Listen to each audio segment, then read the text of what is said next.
pack their bags and leave, like they left earlier on. That they've got to have a plan of withdrawal, and that plan should be supportive of peace and reconciliation. So even when they are drawing down, they do have a role to play in the region and in Afghanistan. International community, as I said earlier on, is important. Their continued support will be required. And lastly, we all collectively have to be wary of the spoilers. The Secretary General mentioned there are spoilers inside and there are spoilers outside. So collectively, we have to defeat their design and attain peace. Thank you. Thank you very much, Mr. Secretary General. Three very brief messages. First, to express my deep gratitude and appreciation to the generosity and hospitality of Pakistan, having received for 40 years millions of Afghan refugees. In a world where so many borders are closed, in a world where so many refugees are rejected or stigmatized, Pakistan has not only opened its borders, but the Pakistanis have opened the doors of their houses and have opened their hearts to support Afghan refugees. Pakistan has provided the world with a global public good supporting Afghan refugees, and it's time for the international community to assume its responsibilities and to support Pakistan very meaningfully in this generous hospitality towards Afghan refugees and support Afghan refugees in their obviously difficult situation. Second message, paying tribute to the resilience and the courage of Afghan refugees, Afghan displaced, Afghans living in very dramatic conditions in their own country, and to say that it's time for Afghans to have a chance for peace, it's time for Afghans to have a chance for development of their own country. And the second message is that there is an opportunity for peace we cannot miss. We have not the right to miss this opportunity.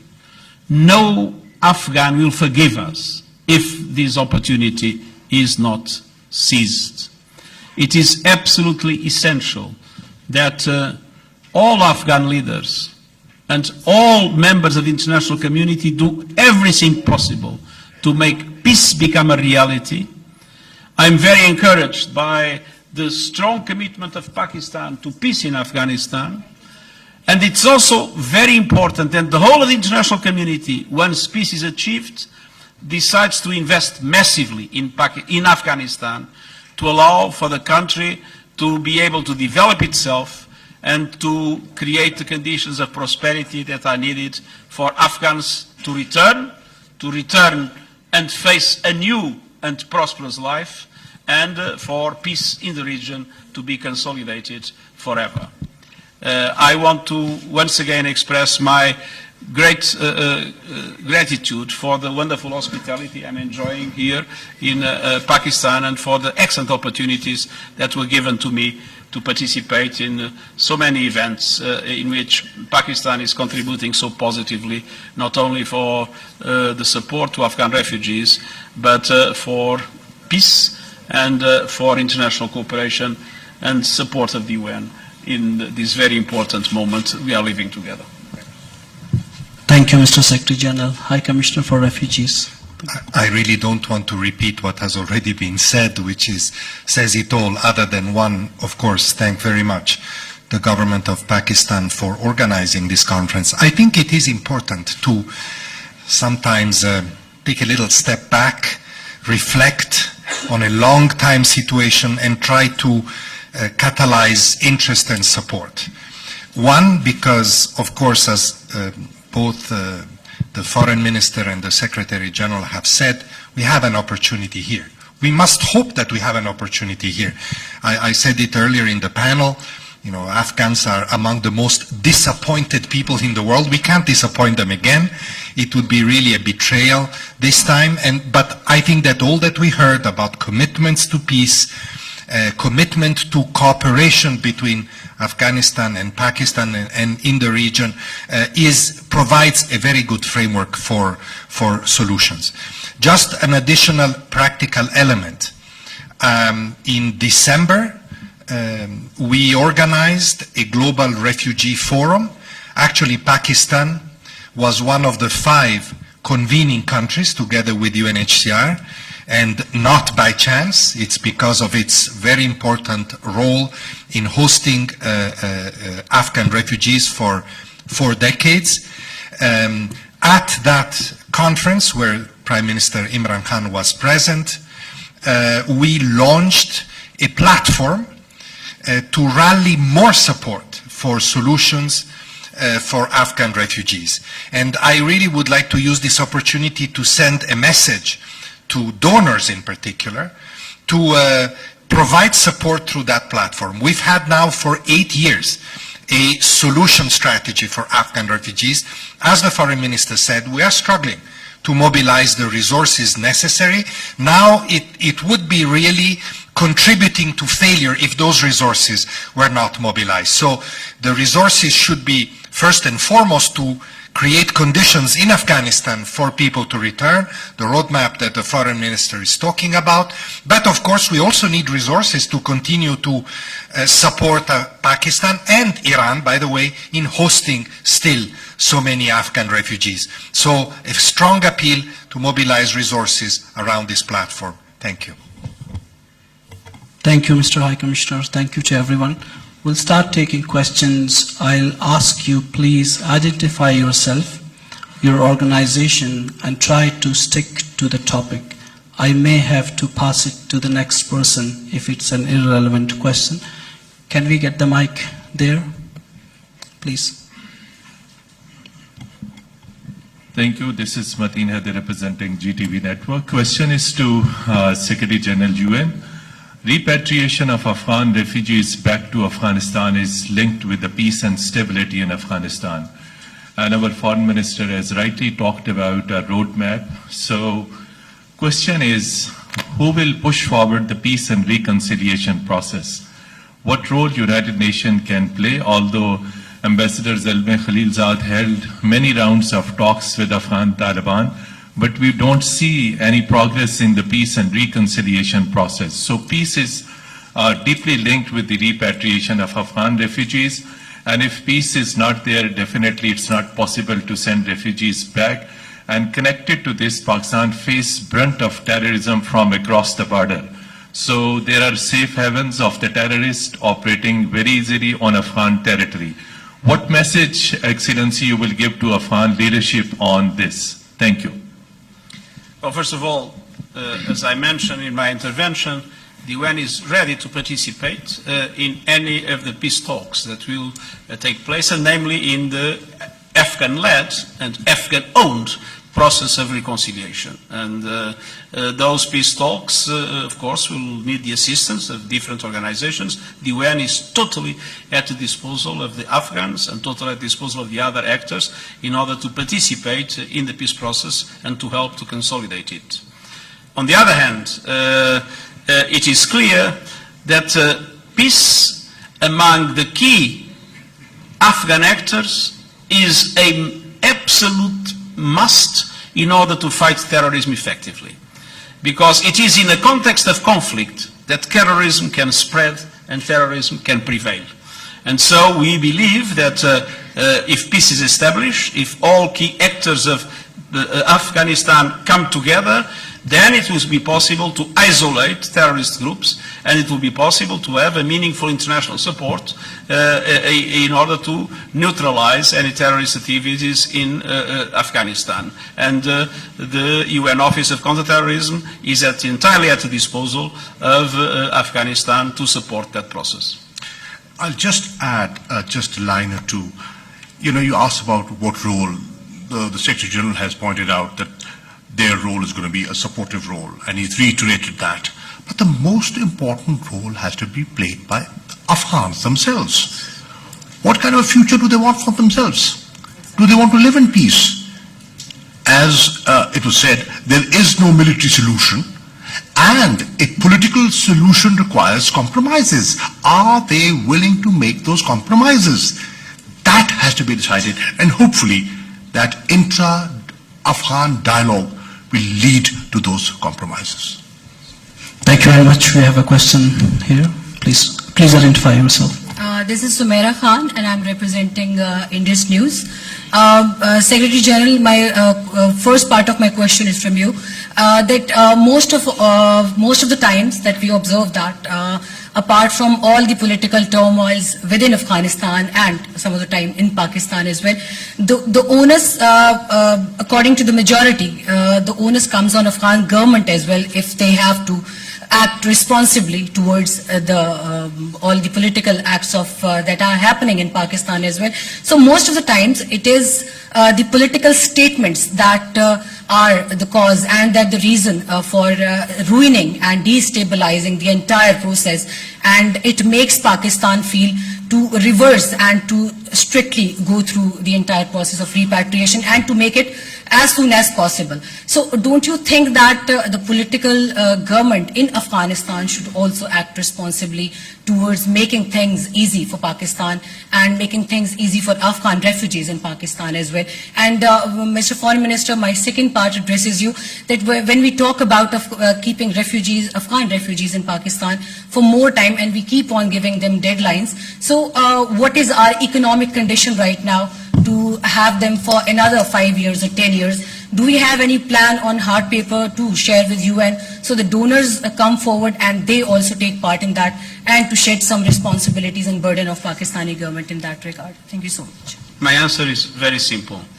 I think it's high time for donors to see Pakistan as an essential partner in the protection and assistance of refugees, and to see Pakistan as an essential partner in the construction of the peace in Afghanistan, and to correspond to that by a very strong support to Pakistan in the context of the global solution of all the problems we have been discussing today. Well, you are aware of the economic challenges that Pakistan is facing. I mean, that's no news to you. When we talk of repatriation, we have to keep in mind the capacity to absorb. If we keep pushing people and they cannot be absorbed, then you have seen in the past that there was a trickle back. We do not want that. It has to be well thought out, it has to be planned, and it has to be synchronized with our ability to send them and their ability to absorb them. Thank you very much, please. This is Zargun Shah from Geo Television. Here, sir. My question is to the Secretary General, and Foreign Minister can also add his comments too. Mr. Secretary, you have been visiting Pakistan a number of times as head of the UNHCR. Please tell me from the cores of your heart that what is the future of the Afghan youngster who were born in Pakistan and brought up in Pakistan? Don't you think they have a very confused future, because they are almost Pakistani, half at least, if not full? Thank you. I think that's, as I always say, and I believe it's UNHCR's doctrine, the preferred solution for refugees is always voluntary repatriation in safety and dignity. In all massive return process in the world, there is always a group of people that in between got integrated in the society in which they live, because they married, because they have other kinds of links. And let's not forget that beyond the refugee phenomenon, there is a migration phenomenon in this region.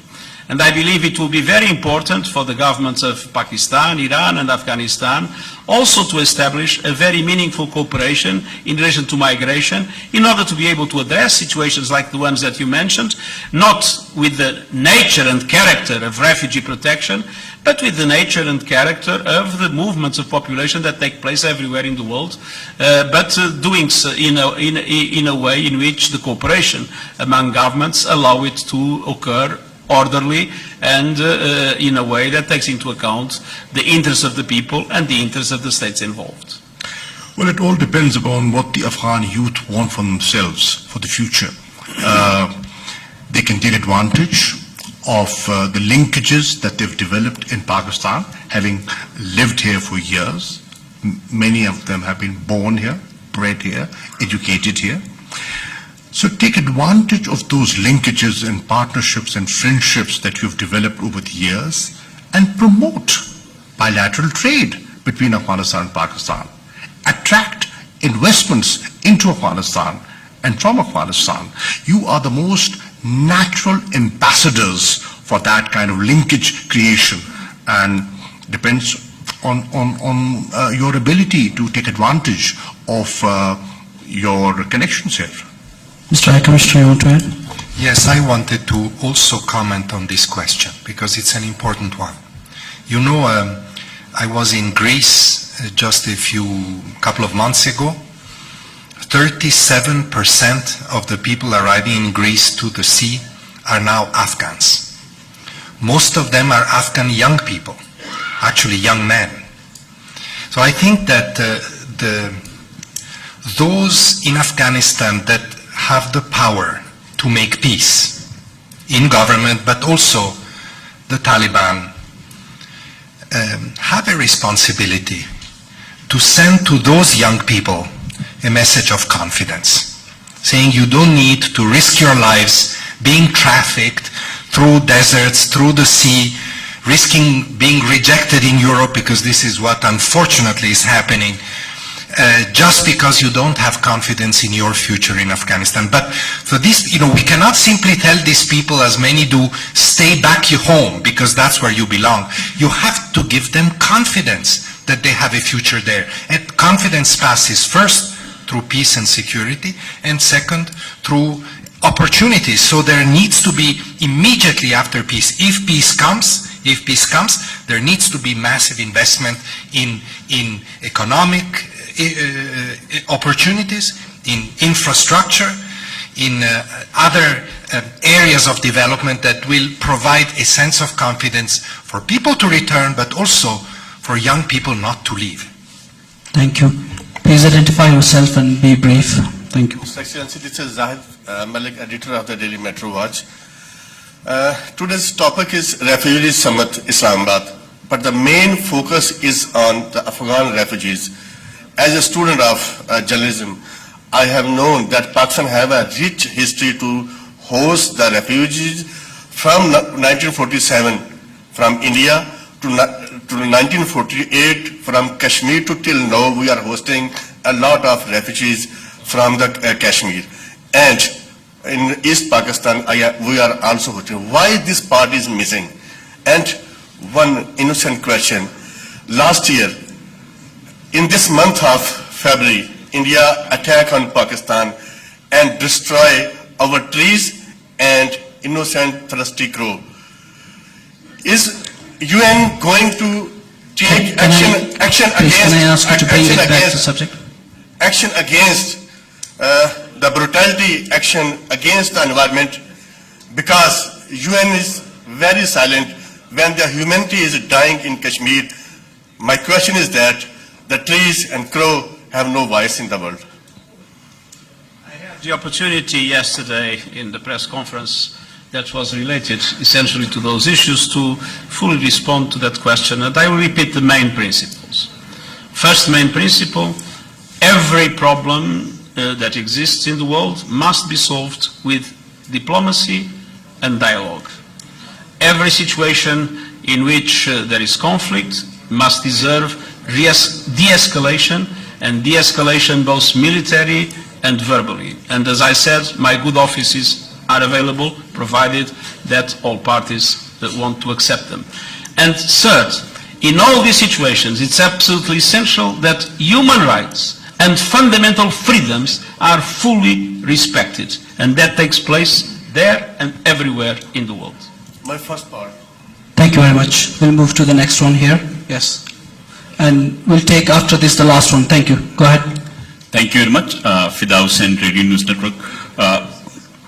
First of all, my question is to Mr. Foreign Minister, to you.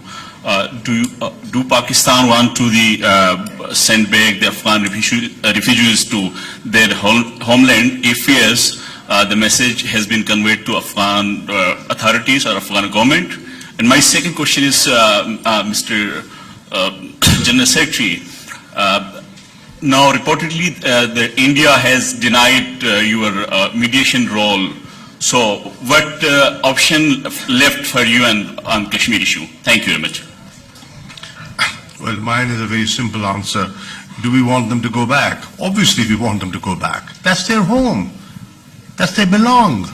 And that's where they should be. So we want to facilitate, and we want to cooperate, and we want to be responsible in fulfilling this obligation. Thank you very much. In this circumstance, obviously, we have the role of advocacy that we maintain, and there is the role of the Human Rights High Commissioner that has been several times quite effective in this regard. Thank you, Mr. Secretary General. The last question there on this side, please. There, yes, no, the one in the front. The one in the front, please. Thank you. Thank you very much. This is Tariq Mahmood from Hum TV. All the three panelists mentioned that if the peace prevails in the region, then we will have opportunities of prosperity in the region.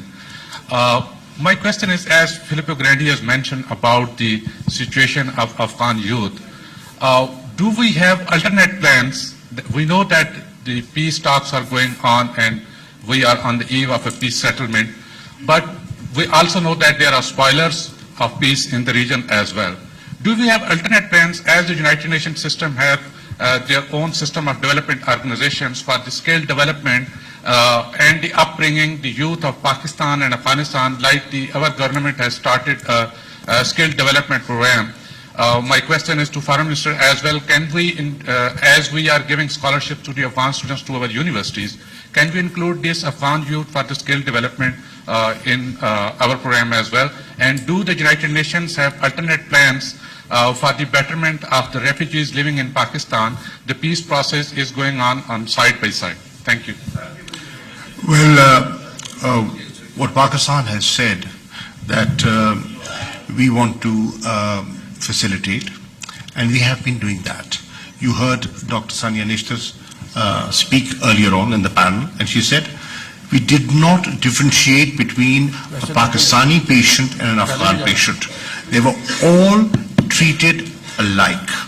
There were no queues, there was no distinction made. That was our approach. Human, universal approach, one. Do we have alternative plans? Our plan is that the process should succeed, and we have fulfilled our side of the deal. Bringing people to the negotiating table, creating that enabling environment where people could sit and talk face to face. The rest depends on the Afghans.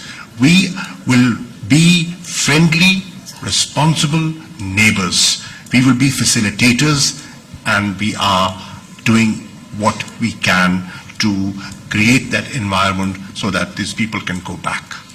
Let me add to the last question. Sorry, I'm sorry, sir. Please sit down. Let me finish it. Mr. High Commissioner, want to add to this one? Please sit down.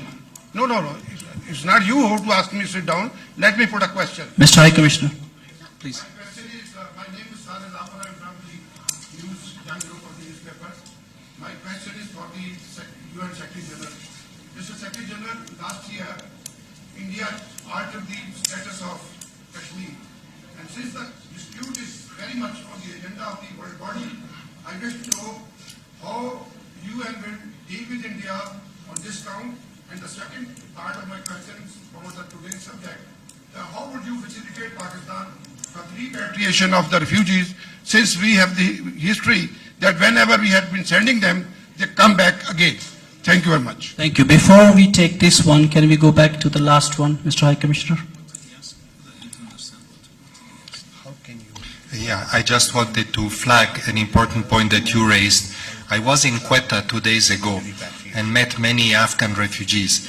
The most frequent request that they had, especially the young people, scholarships. Scholarship. So I think that when I spoke about this platform to mobilize more support, it has to be also oriented to projects that capacitate people.